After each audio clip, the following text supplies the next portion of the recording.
I stared at my bank account, the numbers glaring back at me like an accusation. $20,000. Gone. Just like that. My name is Rebecca Wilson, 32 years old, and I've spent my entire adult life climbing the corporate ladder. As a financial analyst, I know the value of money better than most. I know how many overtime hours and sacrificed weekends went into saving that 20 grand. It was supposed to be my down payment fund, my ticket to finally owning a piece of the American dream. Instead, it went to saving my parents' house from foreclosure. I wasn't naive when I wrote that check. At least I didn't think I was. Despite years of emotional distance between us, I couldn't stand by and watch Thomas and Margaret Wilson lose everything. When Mom called crying about the foreclosure notice, something in me broke. I thought maybe, just maybe, this gesture would heal the wounds that had been festering in our family for decades. I thought wrong. What I never expected, what I still can't wrap my head around, is that after they deposited my check and saved their house, they would completely cut me off, block my number, return my letters unopened, tell extended family not to mention my name. It's like I ceased to exist the moment the funds cleared. $20,000. That was the price of discovering what I meant to them. Not a daughter, not a person they loved, just a financial resource they could drain and discard. I keep replaying our last conversation in my head, searching for clues I missed, wondering when exactly I became expendable to the people who gave me life. This is the story of how I tried to patch things up with my parents by paying their debts, only to have them cash my check and then permanently cut me out of their lives. Growing up in a modest colonial-style house in Lexington, a middle-class suburb outside Boston, I lived a life that appeared normal on the surface. Our neighborhood was filled with well-maintained homes, manicured lawns, and families who hosted backyard barbecues in the summer. But behind our forest green front door, financial anxiety was a constant presence. My father, Thomas Wilson, ran his own small construction company, Wilson Building Solutions. Business was feast or famine. One month we'd celebrate a big contract with dinner at Bertucci's. The next we'd eat macaroni and cheese for a week straight because payments hadn't come through. Mom, Margaret, worked part-time as a dental receptionist, but she had expensive tastes. She'd watch our neighbors upgrade their cars or renovate their kitchens. Then suddenly our perfectly functional Honda needed replacing, or our countertops were embarrassingly outdated. Credit cards bridged the gap between their income and their spending, a fact I discovered at 12 when I accidentally opened a bill and saw the 5-figure balance. I was the responsible one from an early age. While other kids got allowances, I started babysitting at 13, shelving books at the local library by 14, and working weekend shifts at the mall by 15. At first, I was proud to contribute, buying my own clothes and school supplies. But then came the borrowing. $20 from my dresser drawer for gas, $50 from my birthday money because Dad's client was late paying. My parents never seemed to view my money as actually mine. "We're family, Becca.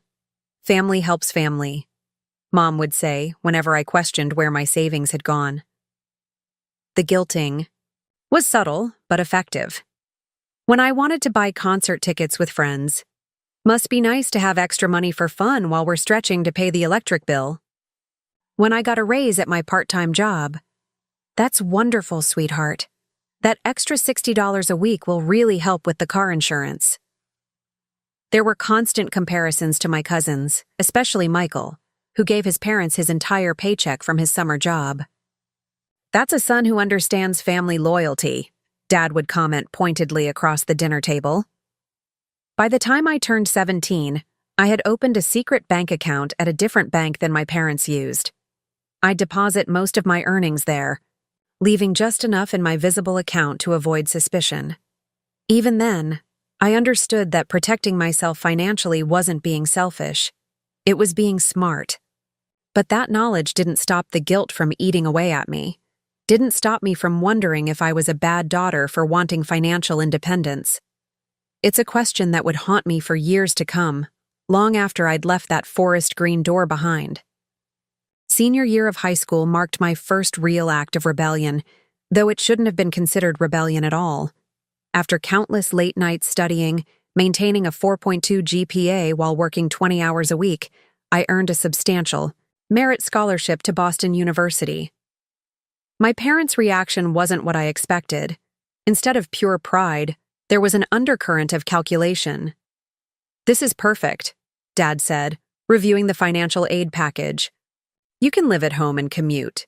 Think of all the money we'll save on room and board." The "we" didn't escape my notice. Neither did the assumption that I'd continue living under their roof, under their financial thumb. When I announced my intention to live on campus, the battle began. "So ungrateful," Mom sniffed, "after everything we've sacrificed for your education." Dad was more direct. "This is financially irresponsible, Rebecca. Why waste money on a dorm when you have a perfectly good bedroom here?" I stood my ground, explaining how campus housing would allow me to fully immerse in college life, join study groups, and build connections. The real reasons, freedom from their financial grip, space to breathe without guilt, remained unspoken. I moved into Warren Towers that August, my parents coldly helping unload my few belongings. "I hope this experience is worth putting this burden on the family," Mom said as they left. During those 4 university years, I worked harder than seemed humanly possible.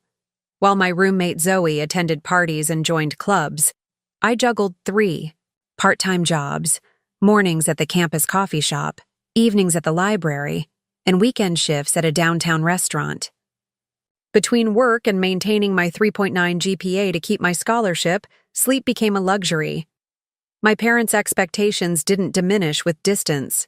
They called weekly, conversations inevitably turning to money. "Your father's truck needs repairs. Any chance you could help out this month?" Or, "We're a little short on the mortgage, just temporarily." I'd send what I could, usually accompanied by the hollow ache of knowing they saw me more as an income source than a daughter forging her own path. The contrast between my family situation and others became painfully clear whenever Zoe's parents visited. They'd bring care packages, take us both to dinner, and ask about classes without any financial agenda. They were investing in their daughter's future. My parents seemed to view my education as a potential return on their investment. The deepest cut came graduation day. For 4 years, I'd marked May 15th on every calendar, highlighted in yellow, the day all my sacrifices would culminate in that walk across the stage. 3 months before the ceremony, I reminded my parents about the date. 2 months before, I mailed them the formal invitation with RSVP card. 1 month before, I called to confirm they'd be there. The day before graduation, Dad called. "Something's come up, Becca. Johnson offered me a last-minute contract, started today. Can't turn down the work. Your mom doesn't want to drive in the way city alone, so she's staying home too." I sat alone in my cap and gown as names were called, watching other families cheer and take photos. Zoe's parents brought me flowers and took pictures of us together, their kindness making my parents' absence even more acute. That night, as my classmates celebrated with their families, I packed my apartment alone, tears silently falling as I boxed up 4 years of memories and broken expectations. Something shifted in me that day, a protective shell forming around my heart. If they couldn't be bothered to show up for one of the most important days of my life after having months to plan, then perhaps the distance I'd been creating wasn't just physical but necessary for my emotional survival.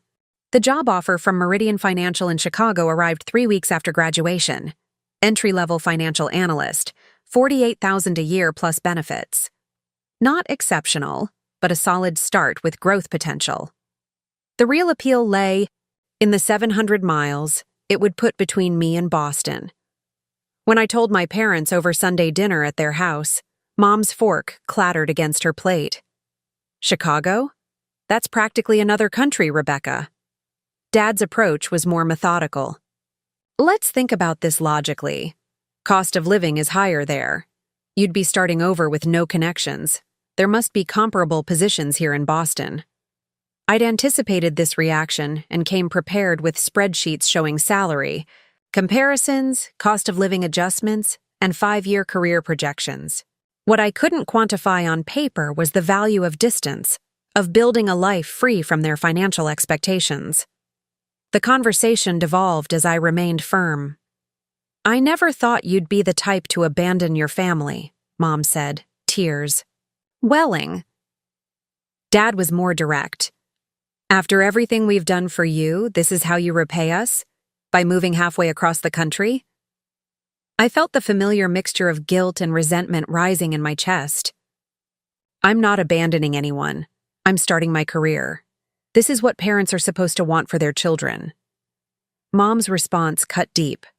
Parents want children who care about family, not just themselves.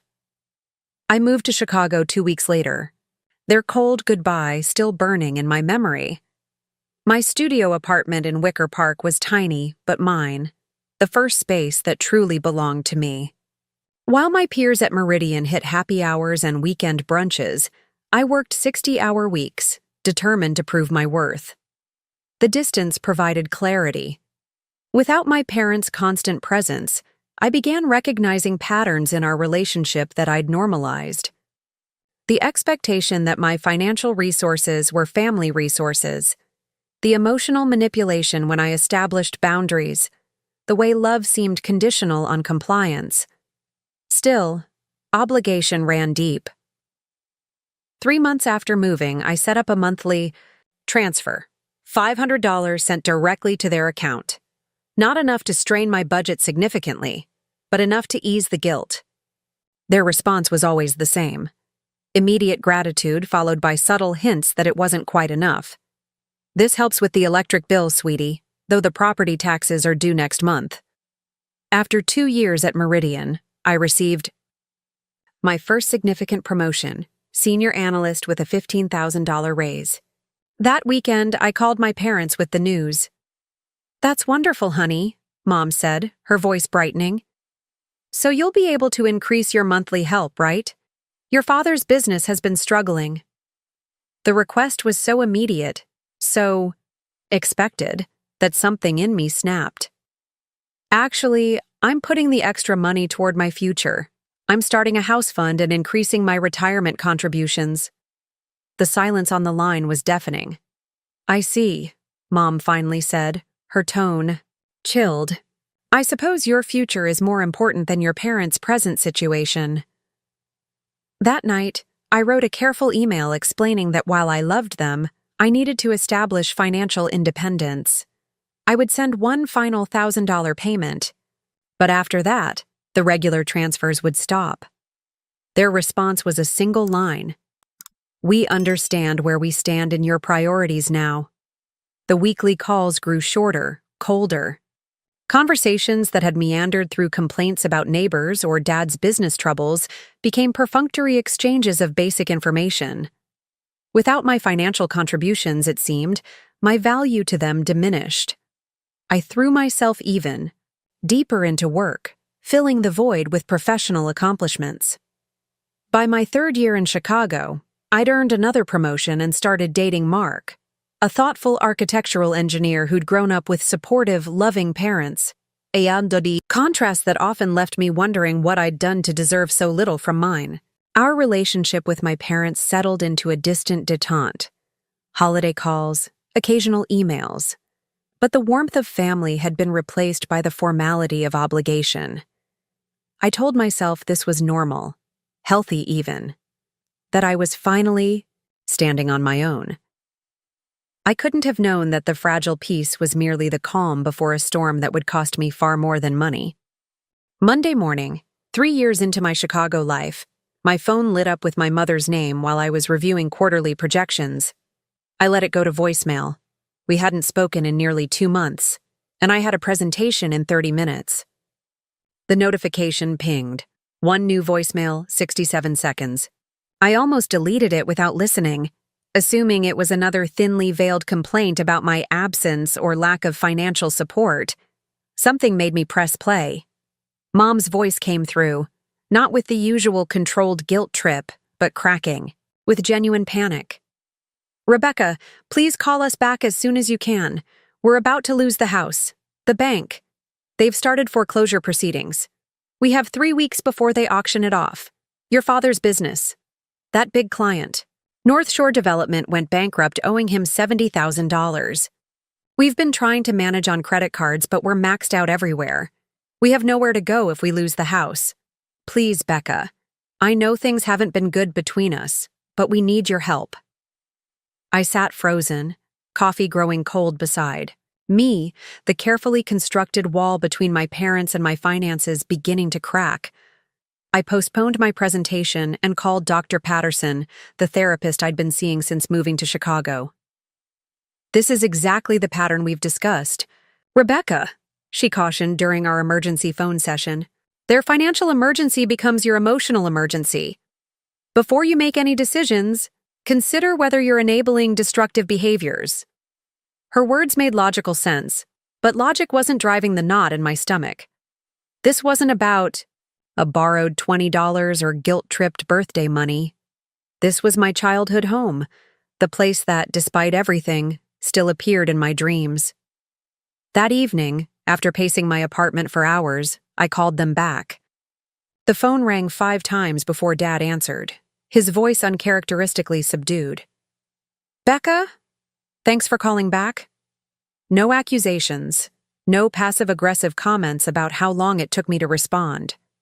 Just genuine relief. Mom joined on the extension, and what followed was unlike any conversation we'd had in years. They laid out their situation with unvarnished honesty. Dad's business had been struggling for years, but he'd taken on the North Shore project as a make-or-break opportunity. When they filed for bankruptcy mid-project, it left him with unpaid invoices and materials he'd already purchased on credit.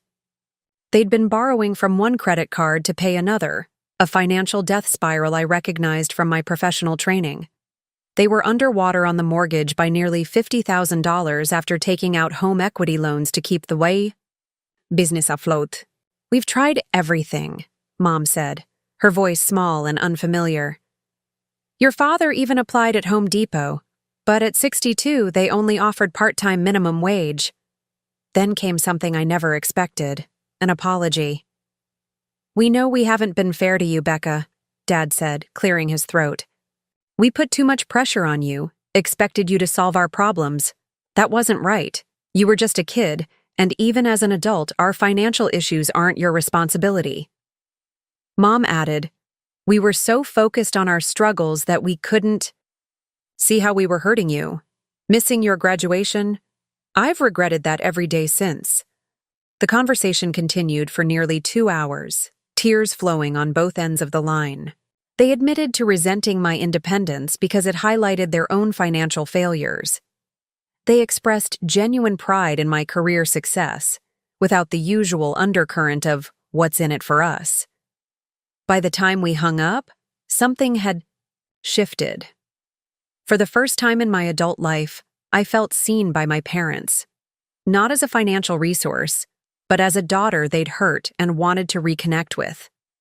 The next day, they emailed detailed financial documents showing exactly what they owed. $20,000 would stop the foreclosure and pay off the highest interest credit cards. It was the exact amount of my house down payment fund. As I stared at those numbers, I knew I was at a crossroads. This could be the beginning of healing our relationship or the continuation of a destructive pattern. Despite Dr. Patterson's warnings, echoing in my mind, despite the hard-earned wisdom of years maintaining financial boundaries, I felt myself leaning toward helping them. Perhaps this time really would be different. The decision weighed on me like a physical presence. $20,000, my entire house down payment fund, representing 4 years of aggressive saving, overtime, and forsaken vacations. I scheduled an emergency therapy session with Dr. Patterson, who maintained her professional demeanor despite clear concern. "Rebecca, I can't tell you what to do, but I want you to consider your patterns.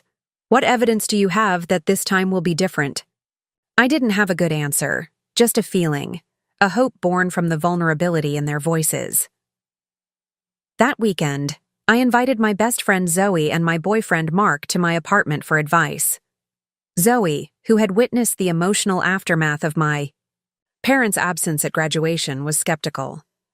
"They've shown you who they are for years, Beck. People don't change overnight because of one heartfelt conversation." Mark, whose relationship with his own parents was built on mutual respect, took a more measured approach. "If you do this, you need clear boundaries. This can't be a blank check with no expectations." Their caution was warranted, but neither understood the complicated tangle of love, obligation, and hope that connected me to my parents. After 3 days of deliberation, I made my decision. Sunday evening, I called my parents with terms. I would provide the $20,000 under 3 conditions. First, complete financial transparency. I needed to see all accounts, debts, and income sources to ensure the money would solve the immediate crisis. Second, they would commit to financial counseling through a program I found that specialized in helping older adults rebuild credit and manage retirement planning. Third, and most importantly, weekly family therapy sessions, either in person when I visited or via video call. "This isn't just about money," I explained carefully. "If we're going to rebuild our relationship, we need professional help understanding how we got here." Their agreement was immediate and enthusiastic. "Whatever it takes, Becca," Dad said, a new humility in his voice. "We want to make things right between us." Mom added, "We've missed you so much. We're ready to do the work." The next morning, I initiated the transfer, $20,000 from my house fund to their checking account. As I confirmed, the transaction, a complex mixture of anxiety and hope, swirled in my stomach. Had I just made a colossal mistake or taken the first step toward healing? The initial signs were encouraging. That same day, they sent me confirmation that the bank had received the mortgage payment and halted the foreclosure proceedings. Dad texted a photo of himself at the credit counseling office, picking up information packets. Mom called with the name of 3 family therapists covered by their insurance, asking which I preferred. Every day that week they checked in, not asking for more money, but sharing small updates about their progress. Mom sent pictures of the garden she was replanting, saying she wanted the house to look nice when I visited. Dad mentioned applying for a steady maintenance position at the local school district, less money than his contracting work, but reliable income with benefits. For the first time in years, our conversations felt genuine, focused on rebuilding connection rather than financial transactions. I began sleeping better, the constant knot of tension in my shoulders easing. Maybe people could change. Maybe relationships could heal. Maybe the money was an investment in a new beginning rather than a continuation of old patterns. I shared the positive developments with Dr. Patterson, who remained cautiously supportive. "I'm happy things seem to be improving, Rebecca. Just remember that real change is a marathon, not a sprint. Watch for consistent behaviors over time." I scheduled a long weekend visit to Boston for the following month, my first trip home in nearly 2 years. In preparation, I bought small housewarming gifts, a set of kitchen towels Mom had admired online, gardening gloves to replace Dad's worn pair. For the first time since childhood, I found myself looking forward to seeing my parents, imagining conversations that didn't revolve around money and guilt. The hope I felt was fragile, but growing stronger with each positive interaction. Perhaps $20,000 was a small price to pay for the family I'd always wanted but never had. The first missed therapy appointment came 3 weeks after I sent the money. "Car trouble," Dad explained apologetically over the phone. "The transmission's been acting up. We've rescheduled for next Tuesday." I accepted the explanation without question. Car problems happen, and they'd rescheduled promptly. The following Tuesday came and went. When I called that evening to ask how the session went, Mom answered with a congested voice. "We're both down with this awful flu that's going around, sweetie. The therapist said we shouldn't come in and spread germs. We'll try again next week when we're feeling better." A twinge of doubt flickered, but faded quickly. After all, It was flu season in New England. Their daily check-ins had decreased to every few days, then to twice a week. The conversations remained warm but briefer, often ending with vague references to errands they needed to run or visitors stopping by. I told myself this was normal, the initial intensity of reconnection naturally settling into a sustainable rhythm. Then came the Facebook post. I rarely checked social media, but Zoe texted, "One Thursday afternoon. Isn't that your parents at Mohegan Sun?" Attached was a screenshot from my cousin Michael's page, a group photo at the Connecticut Casino's restaurant, my parents smiling broadly in the center, wine glasses raised in celebration. The timestamp showed it was posted 2 days earlier, the same day they'd claimed to be too sick for therapy. My hands trembled as I examined the image. Mom wore a new blouse I didn't recognize, her hair freshly colored and styled. Dad sported a leather jacket I'd never seen before. They looked healthy, happy, and certainly not flu-ridden. I called immediately, my heart pounding. Mom answered on the 5th ring, her voice instantly shifting when she realized it was me. "Becca, how are you, sweetie? Your father and I were just talking about calling you tonight." I cut to the chase. I saw Michael's Facebook post from the casino. "You told me you were too sick for therapy, but you were well enough for gambling and dinner?" The silence stretched for several seconds before her response came, defensive and sharp. "Are you spying on us, Rebecca? Checking up like we're children? We were feeling better by then, and your Aunt Sandra insisted we join them for her birthday. It was just dinner, for goodness sake." My throat tightened. "The therapy was your idea, Mom. You both said it was important to you." Dad took the phone. "Now listen, Becca. We appreciate the help with the house, but that doesn't give you the right to monitor our every move. We're adults. We'll get to the therapy when things settle down." When things settle down. The phrase hit me like a physical blow, the same words they'd used throughout my childhood to defer promises. "We'll go to your recital when things settle down. We'll take that trip to New York when things settle down." Things never settled down. I ended the call feeling hollow, the hope of recent weeks curdling into familiar disappointment. That evening, I texted to suggest visiting that weekend to check on their financial counseling progress and perhaps attend a therapy session together. Mom's response came hours later. "Not a good time, honey.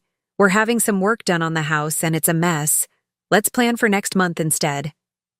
I sat in my darkened apartment, Dr. Patterson's warnings echoing. The pattern was reasserting itself, but I desperately wanted to be wrong. Maybe they really were having work done. Maybe they really would attend therapy next month. Maybe this wasn't history repeating itself. But as days turned into weeks, the evidence mounted. Calls grew less frequent, their tone increasingly irritated. When I mentioned therapy or financial counseling, every suggestion of visiting was met with a new excuse. The initial warmth following the money transfer had cooled to a familiar chill. I tried one last time, sending a carefully worded email expressing my concern that our agreement wasn't being honored. Dad's reply was curt. "We're working on things at our own pace. We don't need you checking up on us constantly." 30 days after sending $20,000 to save their house, I found myself exactly where I'd been for years, on the outside of my parents' lives, valued only for what I could provide, not for who I was. The realization settled like ice in my veins. I had been right to hope, but wrong to believe that money could change patterns established over decades. As May turned to June, I prepared myself to accept another painful lesson about the people who had raised me. My Aunt Helen's text arrived on a Tuesday morning as I presented quarterly projections to senior management. "Just wanted to say how wonderful it is that you're helping your parents after all they did for you.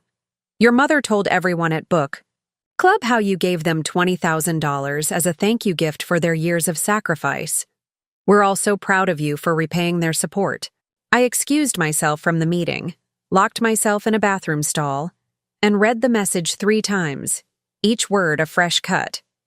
Thank you gift? Years of sacrifice?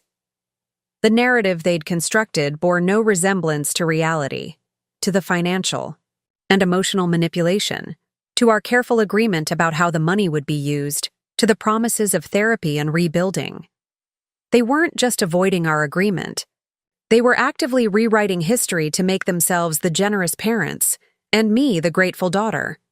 Something shifted inside me, grief hardening into resolve.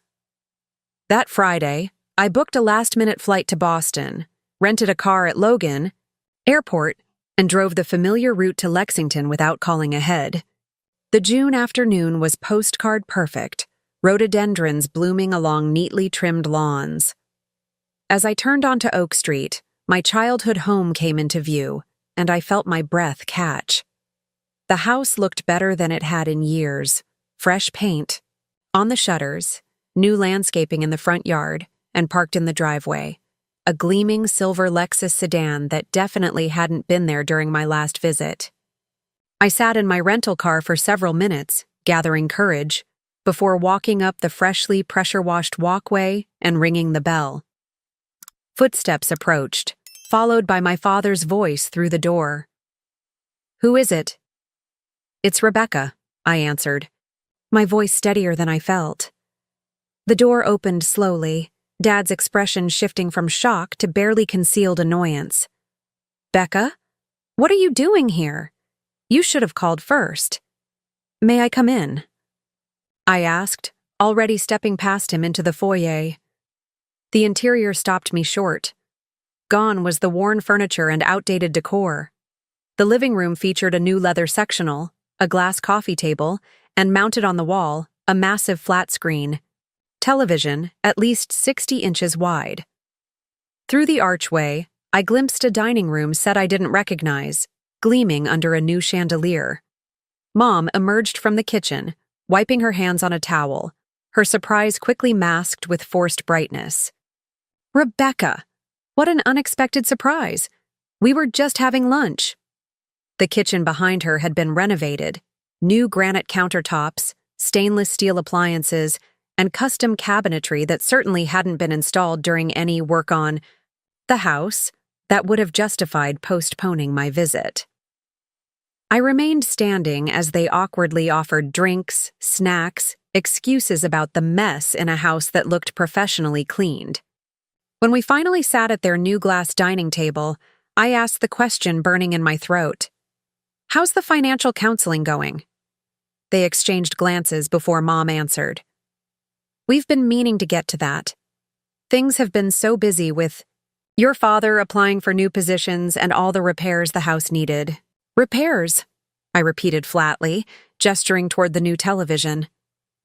"And was a brand new Lexus also necessary to stop the foreclosure?" Dad's face darkened. "Now listen here, Rebecca. We don't answer to you about how we spend our money. The immediate crisis is over, thanks to your help, but that doesn't mean we can't make improvements to our quality of life." "What about therapy?" I pressed. "That wasn't optional. That was part of our agreement." Mom's laugh was brittle. "Therapy is for people with real problems, not normal family disagreements. We're fine now. Everything's resolved." "Nothing's resolved," I said, my voice rising despite my efforts to stay calm. "You promised financial counseling. You promised therapy. You promised transparency. Instead, you've bought new furniture, renovated your kitchen, purchased a luxury car, and told the entire family I gave you the money as a gift to repay your sacrifices." Their defensiveness erupted simultaneously. Dad stood towering over the table. "You've always been too controlling, Rebecca. Just like when you moved away for college, then to Chicago. Always thinking you know better than everyone else." Mom's approach was more insidious. "We raised you, fed you, clothed you, and this is how you speak to us? After everything we've done? The money was the least you could do considering how much we've given up for you over the years." The conversation spiraled from there, years of resentment pouring out from both sides. When I mentioned that the money had been my house down payment fund, Mom dismissed it with a wave. "You're young, you make good money. You can save it again. You don't need a house at your age anyway. Dad's words cut deepest. You only helped us so you could feel superior, so you could control us with your conditions and your therapy demands. We don't need your judgment or your money with strings attached. After an hour of circular arguments, I stood to leave, emotionally exhausted. At the door, I made one final attempt. I didn't help you to control you. I helped you because I thought we could repair our relationship. I thought things could be different. Dad's response was chilling in its finality. Things are different. We don't need to worry about losing the house anymore. The rest was just talk to make you feel better about yourself. I walked back to my rental car, tears blurring my vision. $20,000 poorer, but immeasurably richer in painful clarity. The parents I'd been seeking, the ones who would love me unconditionally, who would work to understand our broken patterns, didn't exist. Perhaps they never had. The drive back to Logan Airport passed in a blur, my mind replaying the confrontation, searching for something I could have said or done differently. By Sunday night, back in my Chicago apartment, emotional exhaustion gave way to determination. Despite everything, I wasn't ready to give up completely. After consulting with Dr. Patterson, I composed a lengthy email to my parents. I acknowledged my anger and disappointment, but expressed willingness to move forward if they would commit to the original agreement about therapy. I understand financial counseling might feel unnecessary now, I wrote, but the family therapy is non-negotiable if we're going to have any relationship going forward. I spent hours crafting each sentence, balancing honesty with compassion, setting boundaries without accusations. I hit send, then waited. 1 day passed. 2, 3. By the end of the week, the silence was deafening. I called their landline, getting the answering machine. I tried their cell phones, going straight to voicemail. I texted simple, non-confrontational messages asking them to please respond to my email. Nothing. The following Monday, I called from my office phone thinking, they might be screening my number. Dad answered, and I felt a moment of relief before he recognized my voice. Rebecca, your mother and I need some space. Don't call again for a while. The line went dead before I could respond. That evening, I discovered they'd blocked my number on both their phones. My texts showed as undelivered, calls went immediately to a generic voicemail. The digital severing felt like a physical pain, a phantom limb I kept trying to use despite its absence. My 33rd birthday arrived 2 weeks later. I'd sent them an invitation to visit Chicago, enclosed with a card expressing my ongoing desire to work things out. The envelope returned to my mailbox marked "Return to Sender" in my father's blocky handwriting. I reached out to my cousin Michael, asking if my parents had mentioned our disagreement. His response was uncomfortable. They said not to discuss. You with them, Becca. I don't want to get in the middle of whatever's going on. One by one, I contacted extended family members, each conversation more disheartening than the last. My grandmother, usually my ally, was evasive. They seem happy lately, Rebecca. Whatever happened between you, can't you just apologize? Family is too important for pride. The narrative had solidified. I was the ungrateful daughter who had turned against her loving parents. Without access to their version of events, I had no way to counter it. As summer faded to fall, my attempts at contact grew less frequent but more desperate. I sent a handwritten letter by certified mail, requiring signature confirmation. The tracking showed it was refused. I emailed articles about family estrangement and reconciliation. No response. I sent Christmas cards, birthday cards, thinking, surely some occasion would crack the wall of silence. Each returned unopened. The definitive end came 3 months after my confrontational visit. A letter arrived in a business envelope, my name and address typed rather than handwritten. Inside was a single sheet of paper, formal and cold as a legal document. Dear Rebecca, after careful consideration, We have decided that it would be healthier for all concerned if we no longer maintain contact. While we appreciate your financial assistance earlier this year, the conditions and judgments attached to it have made clear that our relationship cannot continue in a productive manner. Please respect our wishes and refrain from further attempts at communication. Any future correspondence will be returned unopened. Thomas and Margaret Wilson. Not Mom and Dad. Not even a handwritten signature. Just their typed full names, as if I were a business associate being dismissed.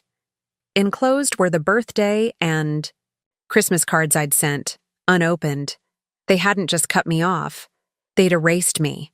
$20,000 had bought me clarity I never wanted, that in my parents' eyes, I was worth exactly as much as what I could give them, nothing more. The depression that followed was unlike anything I'd experienced before. I functioned at work on autopilot, my performance slipping enough for my supervisor to express concern. I withdrew from friends, avoiding questions about family or holidays. Nights were the worst. Lying awake, replaying my childhood, searching for the moment when I became disposable to them, wondering if I'd ever truly been loved at all. I questioned every memory, every interaction, my own worth as a daughter and as a person. If the people who created me could discard me so completely, what did that say about who I was?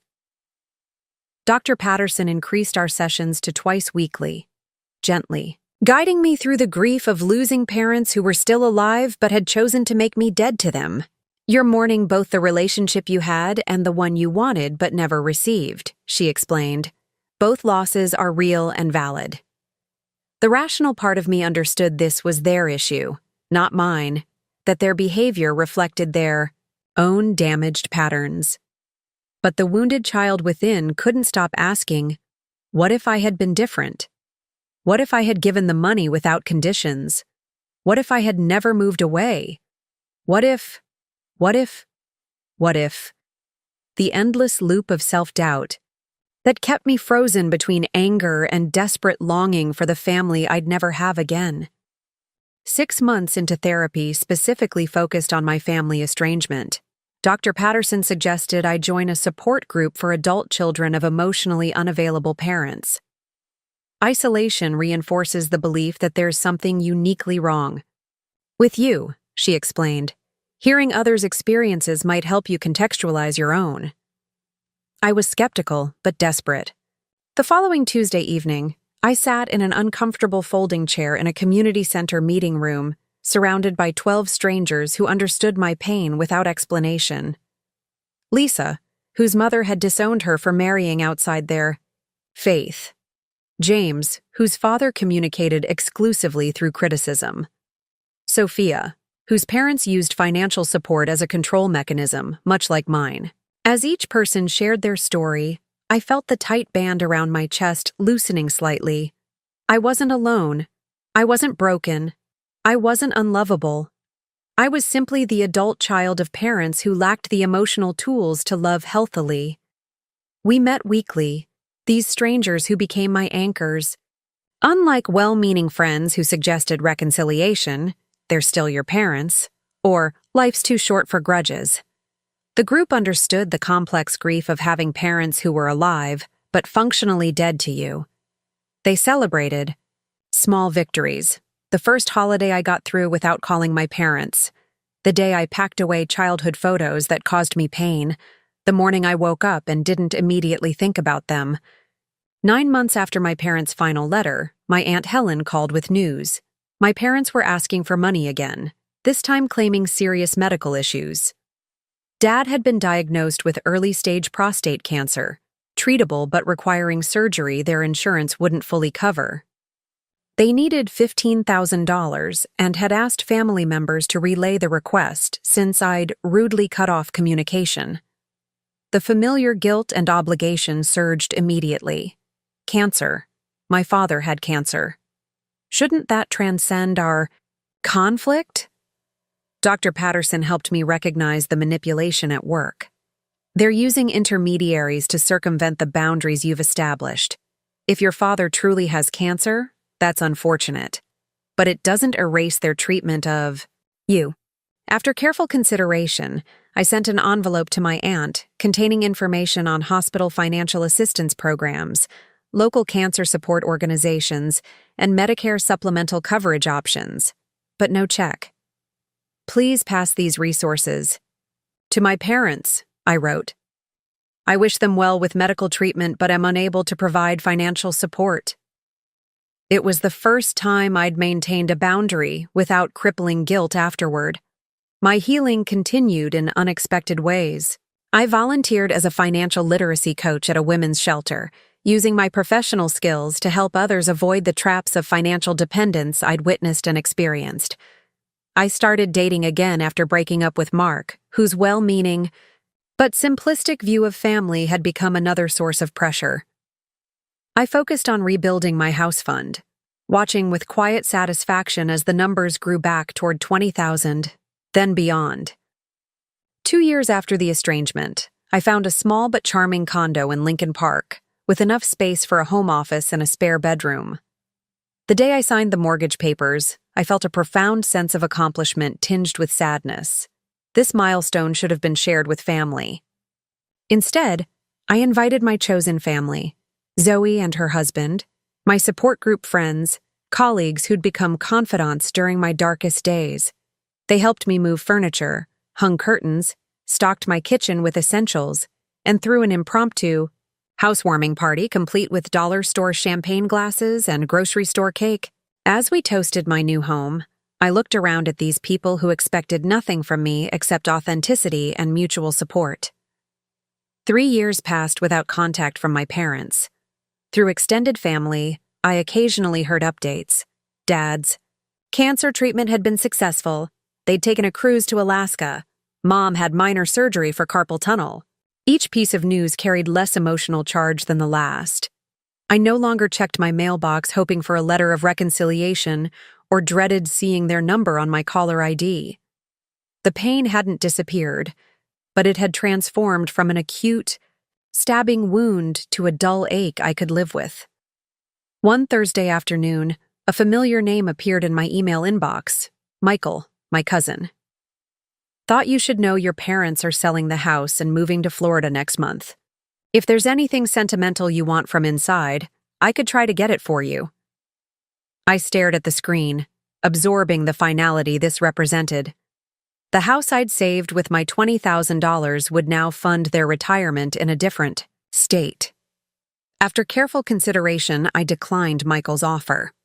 The physical items, my childhood books, school trophies, photo albums, weren't worth reopening wounds that had finally begun to heal.